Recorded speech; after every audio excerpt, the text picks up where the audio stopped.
Hey guys, what's up? And we're back yet again for another episode of Mr. Phonecast. And this should be a really fun one because it was started off and triggered by a conversation that we were having on Twitter. After I put that out. What is the ideal camera setup on a smartphone? Exactly. Multiple cameras were something that Ershad was thinking about when he was at home. He just tweeted it out and it blew up. Yes, there were a lot of people talking about it. And we thought, why not talk about it on camera with our audience and actually have a special guest on Mr. Phonecast. That's it for the intro. I'm Ershad from Mr. Phone. This is Sreehari from Mr. Phone. And I'm Sandeep from RevAtlas. Wonderful. So we have Sandeep from RevAtlas, who better than Sandeep, to actually talk about cameras, camera setup on smartphones. So let's get this conversation started.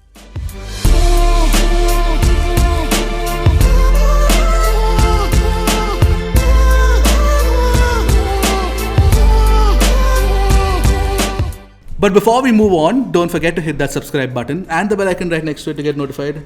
Exactly, and also do not forget to subscribe to Sandeep's channel. Absolutely. RevAtlas. Go and please check that channel out, subscribe to the channel, hit the bell icon, and I can assure you that you won't regret it. So, Sandeep, it's great to have you on Mr. Phone. We did like a little thing before, but I think this is like a proper one that we're doing for the first time, so I'm glad to have you on board. People must be excited. They've always been saying RevAtlas and Mr. Phone should collaborate. Yeah, it's really interesting. I know that you guys also, like me, one of the best when it comes to, camera comparisons. You go in depth and not just, look at the specs and very say kind which words. one Thank is you so better. much, Sandeep. So that way, it's very great to work with you guys, and you guys, both of you, and the channel is something that I look up to. And all right, so Sandeep, okay, so start off this conversation. Let's get down to the video and talk about the core topic itself. So what I'll do is I'll start off with you. What do you think is the ideal camera setup for a smartphone right now in 2019, considering all the camera setups that are available across brands? Right. So I think it's very difficult to say what is the ideal for everyone. But for me personally, I would say a combination of ultra wide, regular, and telephoto. That's about it. Nothing more, nothing less. So that should give you everything you need from a smartphone. Because considering that it's not really a professional tool, but still something that can capture almost every moment that you want, these three lenses or these three cameras should give you 99% of coverage in terms of use cases. That's what I think is personally the best right now. Right. So Shreef, what Makes about sense. you? Okay. So before I tell you my answer is pretty much the same. Because you said telephoto, standard, and ultra wide, which is the best camera setup that you've used on a personal on a device, at least from your opinion? Which is the device that you like the most with that setup, of course? Right now, I think it's the 11 Pro Max, and that's the only reason I bought it also, because as I remember Ershad also tweeting about this when Apple announced the 11 Pro Max. I honestly didn't expect it to be as good as it is. But after trying out the iPhone 11, which my business partner actually got, I was kind of sold. So for me, to be honest, I kind of use ultra-wide more than telephoto, and I'm sure we'll talk about that later. But since those two aspects, the standard and ultra-wide, was so good on it, I was convinced that I could actually go for it as my main phone. And the cameras were one of the main pain points for me when using an iPhone. So I tried several iPhones in the past, reviewing them and stuff, but then they never really gave the quality as good as a Pixel or some other Android device. But in the case of the 11 Pro Max, it's amazing, and I can't think of a better device that gives you the best of both worlds in terms of photo, in terms of video, and in terms of the overall versatility when it comes to the cameras. So I kind of agree with Sandeep, and we did a lot of camera comparisons with the 11 Pro Max as well, plus did a review as well. 11 Pro actually. So we've been using the 11 Pro, and of course the triple camera setup is absolutely incredible. I think the color size parity, and I think Sandeep would agree here, is actually good. And the video recording is of course something that is unmatched at the moment. This has been the common consensus, but talking about that, we need to talk about the Pixel. I think we need to talk about the Pixel in a very interesting way here, because I think if you ask pretty much everyone today, they'll go this route as well, because they'll have a standard camera, possibly higher resolution standard camera, something we've also seen in a survey that's coming up very soon on Mr. Phone, telling Sandeep about it. So we have a high resolution, maybe front standard camera, an ultra wide, and a telephoto lens. I think that's what pretty much everyone's going to come with. Right. But I think what we need to talk about here as well is the divide between software and hardware, because now there are phones that have ultra wide and telephoto, and there are people who choose the single camera pixel over those phones. So what should be the choice there? Like how do you divide it? Right, and especially with the Pixel 4, adding a telephoto camera but not an ultra wide, and then the justification from Mark Levoy saying that people use the telephoto more, than a good telephoto is better than an ultra wide. What do you think about that, Sandeep? Okay, so to be honest, I would say I kind of agree and disagree with it. I disagree with the fact that he considers telephoto to be more of a priority than ultra wide. I think that's up to the end user. Like, I personally use ultra wide more than telephoto. Right, me too. But he also makes sense that a good telephoto is useful. Like on the P30 Pro, there were instances where I kind of went crazy with it when I traveled to Europe earlier this year and shot so many photos, which I ended up, getting mesmerized, thinking that a phone can do this. So good telephoto does come in handy. But the funny thing is, with the Pixel 4, it's not really a telephoto. It doesn't even give you 2x the zoom range, They're saying it's almost 2x. What does that mean? Even they don't know what the exact value is not given, but they're doing like some sort of software computational algorithm like they always done. With the Super S zoom that they had with the Pixel 3 itself, that they introduced, the Super S zoom bit, I think they're just, pushing that even further with the Pixel 4. Yeah, but it's weird because I had the same issue with some phones where the ultra wide angle camera was not really ultra wide. It was just a tad bit wider than the standard camera. The main thing I feel is, not having too much distortion. Like LG went a bit crazy back in the day, I think, with the G5 or so with 132 degree field of view. That's insane. It's almost fisheye at the corners. That was huge distortion at the edges especially. So I don't want something like that. Something in between that. Again, saying Apple kind of has nailed it there too in terms of the the field of view. What do you think about macro, Sandeep? Right. Like, from a photographer's perspective and from a general user's perspective? I have some thoughts about it, but I'll hear what Sandeep has to say. So macro is a very interesting topic, right? So when I started off photography, right, the first thing that I think I got mesmerized by was macro, because of course it gives a completely different perspective. You find out things that you would never have thought existed when you kind of go close into a subject or an object, and that's definitely interesting. But apart from that initial honeymoon period of 1 week or 2 weeks, you kind of lose interest and you don't end up using macro all that much. Again, when I look at the conversation that Ershad had on Twitter with other people, they claim that macro is very useful, which it is, but the use case for it is actually very minimal apart from that initial phase. And I don't think it's worth having a separate lens on it for macro thing. Of course, you can get kind of closer to an object or subject, but then if you can do the same thing with the primary camera or some other ultra wide angle camera, then do that instead of just using it as a tool for marketing by adding an extra sensor there. And the same goes for even the depth sensor. Yeah, what do you thought about depth sensors as well? I mean, Google has shown how well it can do depth sensing with just a single camera, and they've been the best at it for the past several years. So you clearly don't need more than one camera to do even depth sensing. But of course, no one is as smart as Google. So maybe you need 2 lenses at least. So and practically every phone nowadays comes with 2 phones. I mean 2 cameras. Sorry. I guess the whole idea of other brands adding a depth sensor is because they possibly cannot do computational photography as well as Google does, and then there's a lot of R&D costs attached to it. So when they're looking at a budget option, they might have to look at a depth sensor, which is actually cheaper to procure as well. When you're looking at the parts that are added to a phone, I think. But having said that, one thing that I was thinking about this deeply after the conversation that was happening, and I think this I didn't have a chat on Twitter with anybody about, is that even with depth algorithms, if you look at somebody like Xiaomi, right, they do their semantic segregation really well now. That's just with computational photography, right? I'm talking about one which doesn't require a depth sensor, right? In that case, the depth sensor just feels like a tack on, like it's absolutely unnecessary even on a budget smartphone, in my opinion. What do you think about that, Shree? For me, I think that the multiple camera setups, at least in flagship phones, is very useful. But then, see, now there is a divide here, because generally when people buy flagship phones, these are people majority of the people who don't have a lot of time. Right. So they might not necessarily be using all those lenses.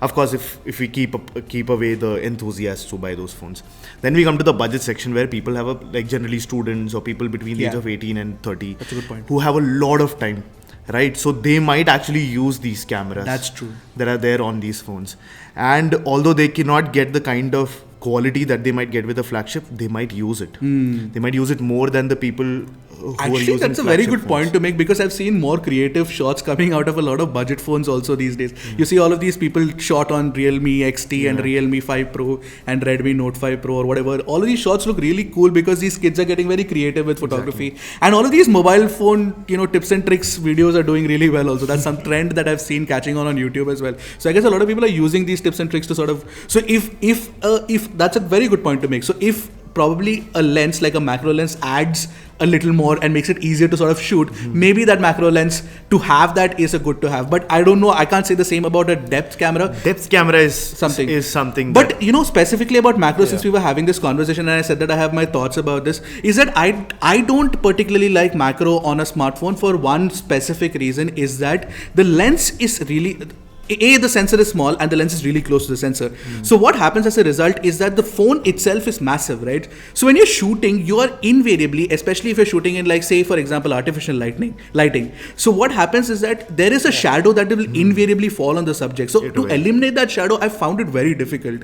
One of the things that I've noticed, because the body that happens. Now when you're shooting with a DSLR, the lens and the sensor are pretty far away from each other. And that's why that shadow or all of that is like completely negated. What do you think about that, Sandeep?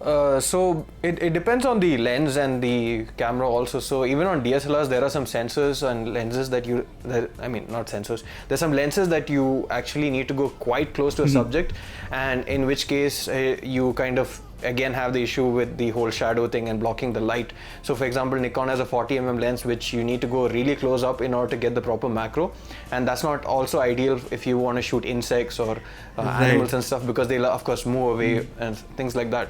So in those cases you have something like a ring light that you attach to the front of the lens in order to fill the subject up with light and compensate for the shadow that comes in. So if you look at the Realme XT and the Note 8 Pro, you'll see that the macro sensor is placed totally different on the Note 8 Pro compared to the XT, and that's because they have actually placed it next to the flash. Exactly. And you can use the flash to fill in light for the macro also on the Note 8 Pro, so that's very clever of Xiaomi to do that. XT doesn't have that, and they didn't think of it, I guess. But even the P30 Pro, in fact, it's right in front of us, so it also has the flash very close to the macro lens, and I think that's a very good implementation. And the problem that I think happens with macro is to a point where I think that it's not been thought of really well, because when you're using a real macro lens with a DSLR, the body of the DSLR isn't too tall, right? So you can still not manage to not have the shadow. But with the phone, you have the cameras actually sitting on top of the phone. Right. So you cannot really go that close to a subject.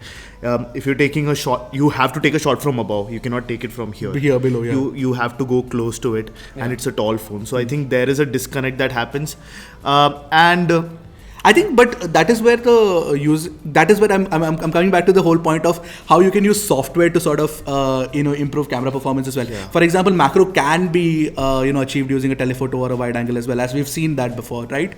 So the whole bit about, even if you have say for example a telephoto lens and you don't need to go that close to a subject, that helps. What do you think, Sandeep? Yeah, I mean the main issue I find with a telephoto lens doing the macro is that obviously the shakes will be more apparent. No eyes. That's one thing. But if the ultra wide has the macro, that's again better, considering shakes will be less apparent. And since a phone is obviously way lighter than a DSLR or a proper camera, you'll know the shakes more, and it's harder to hold it steady. And considering how close it focuses, like 2 centimeter being the ideal focusing distance for this, that means you have to be almost precisely at 2 centimeter. If you go away a bit, it goes out of focus. So in order to get the sharpness bang on, it's kind of ideal to have it, I think, on an ultra wide angle camera, and it definitely helps if the focus is a bit lesser, or there's a bit of a breathing room in terms of the actual focus thing. So on the XT, what I found is it's practically impossible to get it exactly in focus. But on the Note 8 Pro, it was actually a bit easier, I found, because even though 2 centimeters, what they say is the closest distance, it can even capture around 3 to 4 Yes, also. it can focus. Yeah, So- it can focus even if So it's which is far. the best? So okay, let's break it down. Like so, which is the best macro photography phone that you've used till now? Which one do you think is the best one for you till now? Funnily enough, yeah, like you said, it's not a hardware implementation, it's the P30 Pro. I feel that's Totally, the best when it yeah, comes to yeah. Because I experienced some great shots. Remember when the P30 Pro came in and we were like shooting Yeah, pictures yeah, of the notes super and everything. macro, Super macro mode. So Raju, I think Raju Yeah. talked about it on Twitter, saying that It doesn't the do super video. macro cannot do video. What is now? your- What do you, Ershad, think about macro video? I don't know. I mean, I'm not a fan of macro photography in the first place. In the sense that I want to do it properly with a DSLR and stuff. I wouldn't use my phone to do that. I want my phone to take Right. like pictures of people, pictures of landscapes, all those things. I don't know if I want to go that close to a subject. I'd use a telephoto. I'd use a wide angle. All of that makes sense to me. Even depth sensor. I mean, to certain extents, if it actually helps, but it doesn't because you can just do software algorithms. So if you ask me, macro video is something that is absolutely useless for me. But yeah, I mean. But I think I actually Because look at it. the other bit is focusing is a big issue on macro. It is. It actually generally when I shot with the Motorola One macro, macro, yeah. And the Redmi Note 8 Pro as well, it does focus hunt, right? Because it can focus at a farther distance as well. It does focus hunt, and in macro, even the smallest movements are big, right? Yeah. So you have that focus Correct, yeah. hunting happening. Yeah, but I think that of course you can get a really different perspective of say like an insect walking and all of that is really Exactly. nice. So I would see looking at it from a creator's perspective. Maybe if you're shooting something and we want to have a transition shot, right, of maybe droplets falling off a leaf, then I would love to use the macro video, but then I did not find a phone where I can lock the Focus on, yeah. What do you think, Sandeep? Yeah, I mean, that makes sense. From a creator's perspective, always more choice is better. But then again, that's again a very small use case. And like I said, macro photo itself is a small use case. Now macro video is even smaller. And like Sri said, there's a lot of focus hunting happening. If say you're shooting a flower, there's wind, the flower moves, that's again another issue. Motion blur is another issue. And people need to be patient when they're shooting macro. Absolutely. Considering all of us have ADHD, I don't think patience is our strongest suit. But yeah, I mean, yeah.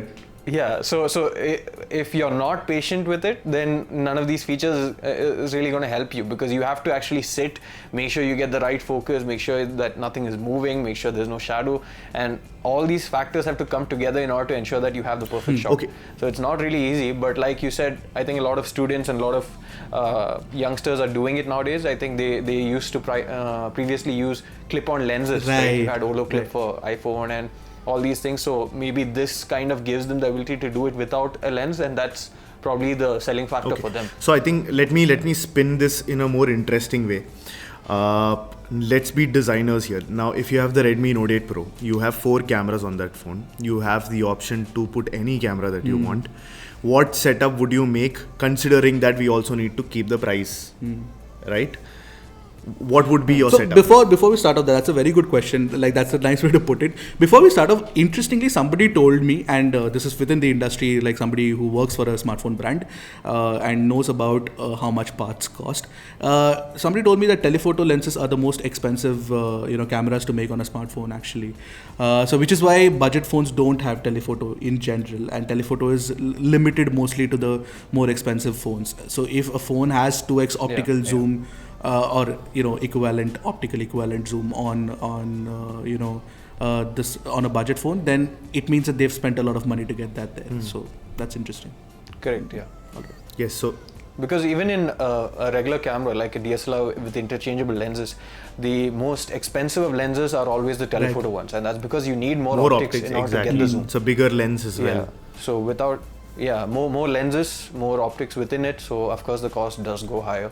And generally I also see that the aperture is also smaller on these telephoto lenses as a result of this, because the opening is further away, there's a lot of diffraction happening, a lot of layers for the light to pass through, and at the end the amount of light that it gets is also much lesser. Yes. Right.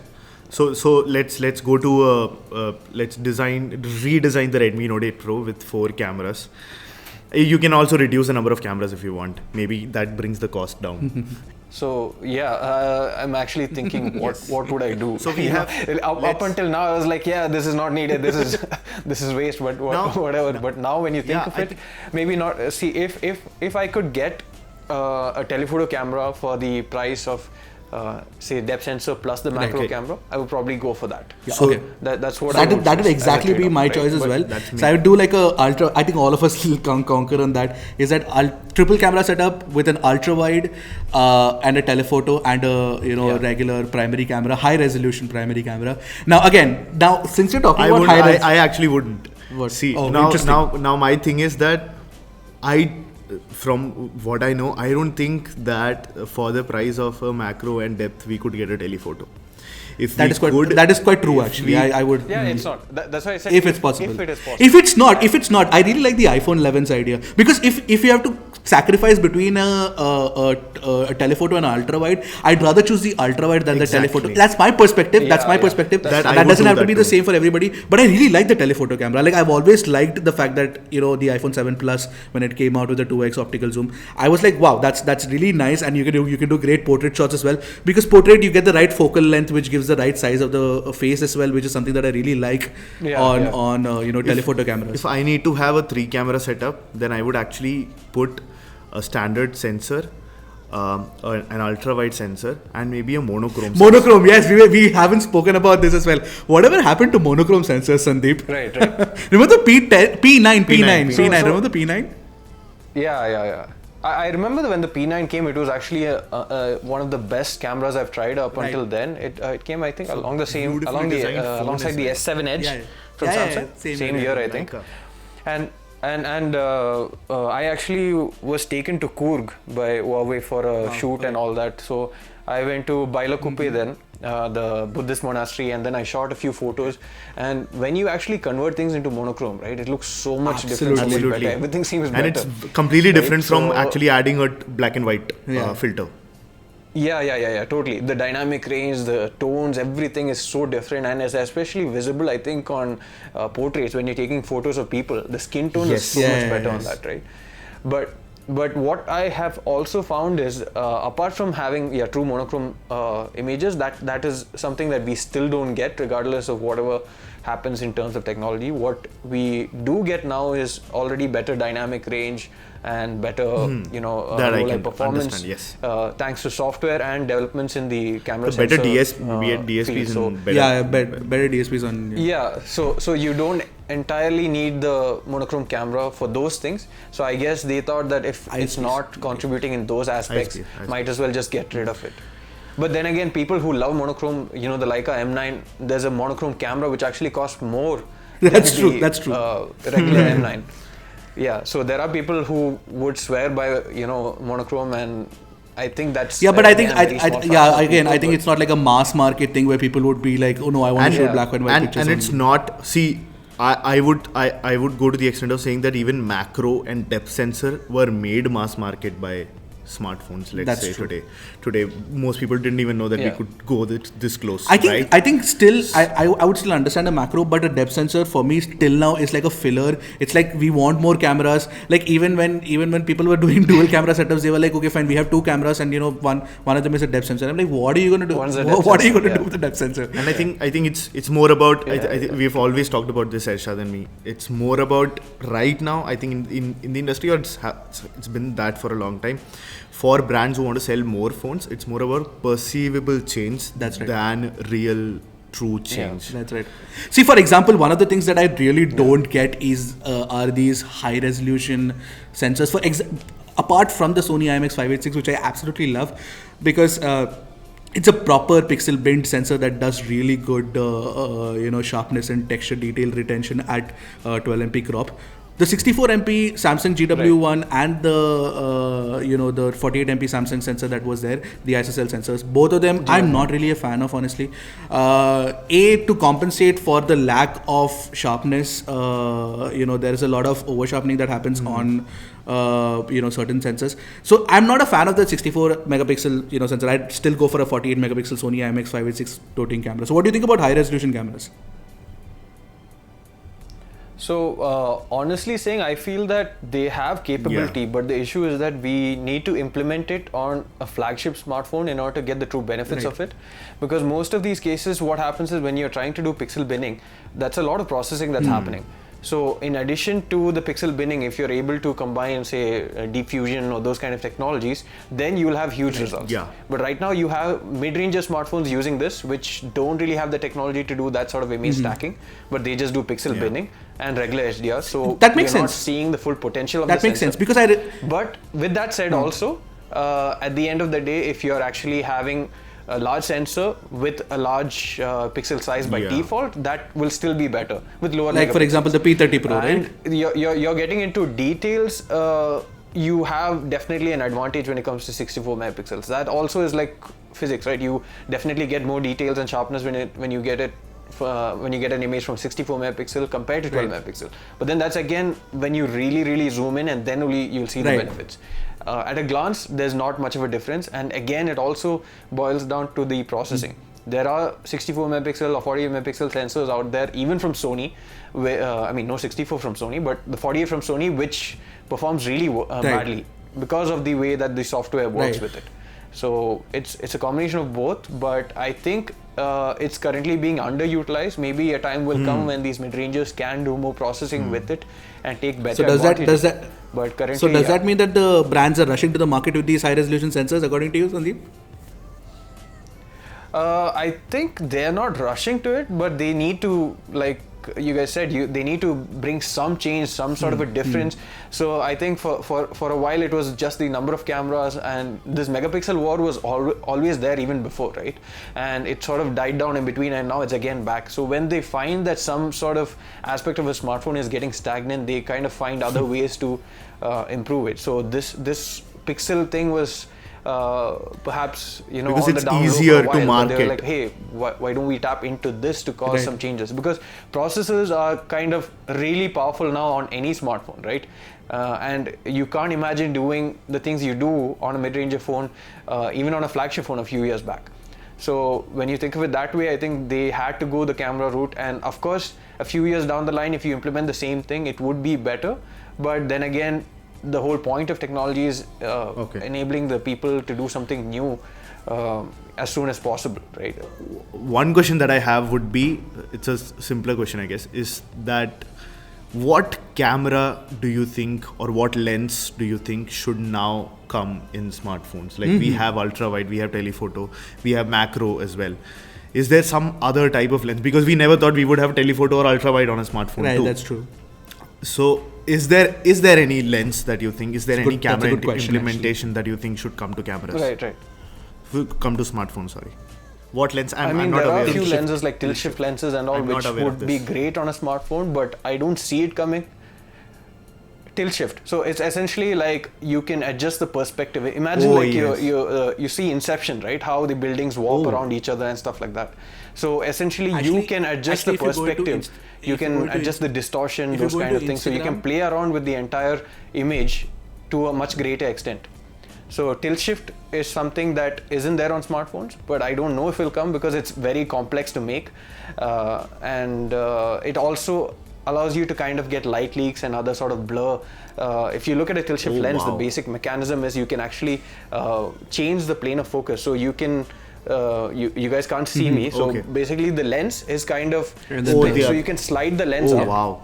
So one part of the lens goes up, the front part, and the bottom part remains where it is. So you have this weird sort of an effect, but it can be done really well. But a tilt shift is something that is very interesting. I think that's a very good option. Because I can't think of any more than this. Like, you have a lot of, like, you have a proper fisheye lens as well. A lot of people use for generating horror effect and all of that. But I don't know if that makes sense because you can just do like an ultra wide and sort of. Now. I mean, if we give this idea to these guys, I'm sure they'll put a fisheye lens as well. Again, that's also not going to be used. I actually have a fisheye lens. You do? I used it, I think, thrice. That's it. Since 2012, I've used it. I think it's worse than macro than for you. Does the fisheye do macro? Sandeep? Yeah. I'm just asking. I have no knowledge about it. It'll look very weird on macro. Can the fisheye do macro? I mean, I think it's physically possible, but then there are no implementations of fisheye which can do macro, I think.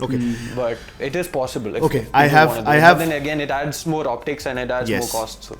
I have another question for you, and this is because of your career. If you are someone who's starting out right now, right, and you are, let's say, for the many people who are watching us right now. for the many people who are watching us as well, right? You are maybe 19 or 20 or 21, okay, and you're not that far away from that too. But still, like, if you are 19, 20, 21, and you don't have the money to go buy a DSLR, maybe, right, and you buy a phone because you need a phone. Now, what would you say? I'm not talking about the phones that exist. What would you say that these phones need to have? If they have it, then you can call that out as well. Or other things that these phones need to have to be a better camera for these people. Better than a DSLR or better like than a DSLR replacement? No, not even as a replacement. As a camera. As a camera, alternative, as an alternative that maybe does half of the job, or like for example, you do wedding shoots. Now there might be people who don't have the money to go buy a DSLR, but they still want to do a little wedding shooting or do some other stuff. What would they want in today's cameras? Maybe something improved. Okay, so to be honest, there is actually a tool that you can use for weddings, and I've used like it a for movie. My brother-in-law's wedding. And Awesome. I can share some photos with you guys because I've not published it anywhere on the internet also, but you guys can take a look at it and tell me what you think about the output, right? Wow. So I used the Pixel and also the P30 Pro, so you can see both. But I would say that if I was a photographer, a wedding, I wanted to shoot, and I had just a phone, right? I would just go with the Pixel. Even okay. You know what? Sandeep, I really want you to expand on this. I really want you to expand on this and tell me how exactly and why exactly do you think that a pixel is enough? I think I know where you're coming from and I can understand what you're talking about. I think a lot of it will also have to do with shot-to-shot speed and shutter speeds as well, right? Yeah. Yes. So practically, I think that is one point where the iPhone still loses to the Pixel. I have a son. I have two sons basically. I have Rambo also. So when I want to capture it's them, difficult to decide who's cuter. when I want to capture them, right? So the one thing is common between both of them. They never stay still. When they see a camera, they want to run away. So if I want to capture them being frozen in time or like doing something great without any motion blur and these kind of things, the Pixel is the only phone that can do it. And that's another reason why my wife still stuck to a Pixel despite having so many hardware issues with it, because she also wanted to capture the same thing. So the Pixel, number one, it allows you to capture subjects perfectly well without any motion blur, without any reduction sharpness, like moving subjects with great tonality, everything, and it also allows for great portrait mode, right? So one of the things that you need, especially when it comes to wedding photography, if you're doing the candid style, is that very shallow depth of field, that bokeh and stuff like that, and that is something that the Pixel nails.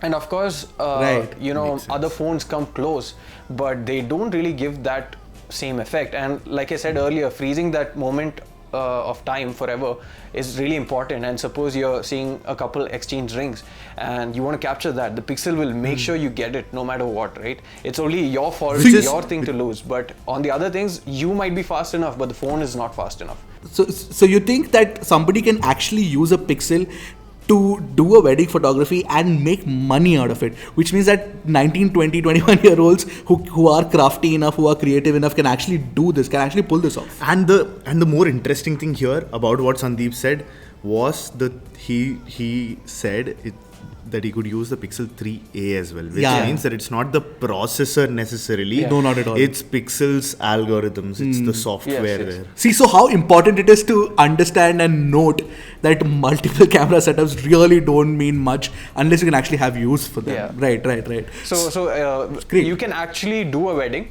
To answer your question, you can actually do a wedding.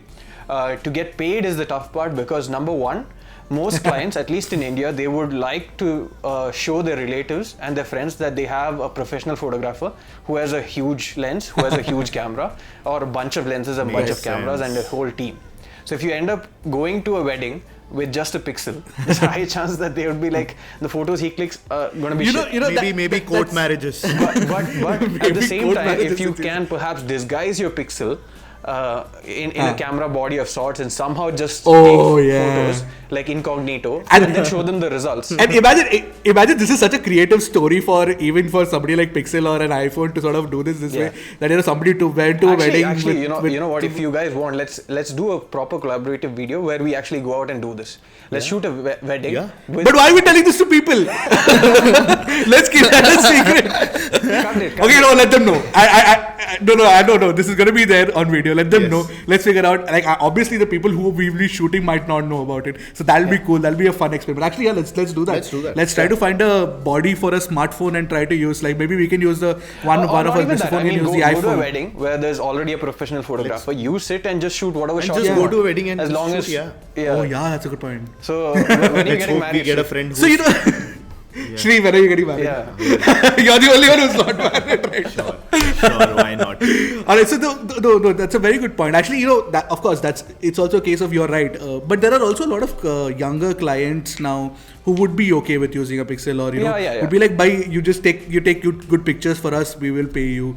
And people who will understand that it's more about the photos and not about the and not necessarily DSLR. like for example in a wedding I could have anyone could have a specific use case saying that okay, this is the photographer who's going to capture the whole thing. I want two people, one to be with me, one to be with the bride, and like go, and those guys could have pixels. They could have pixels. Like to go all everywhere. No, because you know what? Go. Actually, honestly, there are a couple of things that you do in a wedding photography, right? You have a traditional photography, then you have a candid photography, and all of those things, right? So, and there are some people. And then you have the drone. And then you have the video. And then you have the drone. Oh my drone God. is. Then you have the drone. I think that's what we need to have in smartphones now. Let's make them fly. Our smartphones need to fly. That's I would buy that. let's smart. I would buy that. Yeah. So okay. That's actually a very, very interesting thought. I think with that, we have a very. I think this is probably one of the most fun Mr. Phone podcasts that we have done. And Sandeep, I hope you enjoyed the conversation. Yeah, definitely. I mean, some things, although it was in my head, I think it just came out now when talking to you guys. That's what happens when you talk to people who have similar interests, who have good knowledge about things, and overall that you feel comfortable working with. And it's been great. I mean, I mean, if I did this personally on my channel alone, also, I don't think I would have come up with some of these things or actually thought about some of these things. So your perspective definitely helps in this. So it's good to have a conversation generally. Maybe we'll have more people next time. Maybe we get Raju and maybe we get Technology Jock and a few others also having this conversation. Let's figure that bit out. But I think more collaborations. I think this is the start of something more fun. Yes. I think the people who are watching. And the interesting thing was that we were just randomly talking about it like an hour ago. Right. That should we have a podcast, and then we are sitting in front of the camera with Sandeep with us, like which is I think last minute plans always work. I mean, always work well. Awesome. Provided the footage is all fine from every end. Something Murphy has to come and. Oh shit! I forgot the record button. No, I'm just kidding. Dude! With that note, we will end this Mr. Phonecast episode number 7. We had a lot of fun. I hope you guys had a lot of fun watching it too. I don't know what Shree is doing. He's getting really busy, frisky with his laptop, right? He said I didn't hit the record button. He's checking if we hit the record button. We did. So that's it from me. I'm Ershad from Mr. Phone. This is Sreehari from Mr. Phone. And Sandeep from RevAtlas. Thanks, guys. And don't forget to go and check Sandeep's channel out. It'll be there in the description below. Yes, and for people who love to learn about photography and want to talk more about cameras, learn more about cameras, then Sandeep's channel is like, there's nothing better than that. Absolutely. And some great B-roll, man. Exactly. Like you'll get B-roll. Smartphones and you'll be like, shit, I came for smartphones, but now I am attracted by something else. So of course, more of that. Go check out Sandeep's channel. See ya. Tata.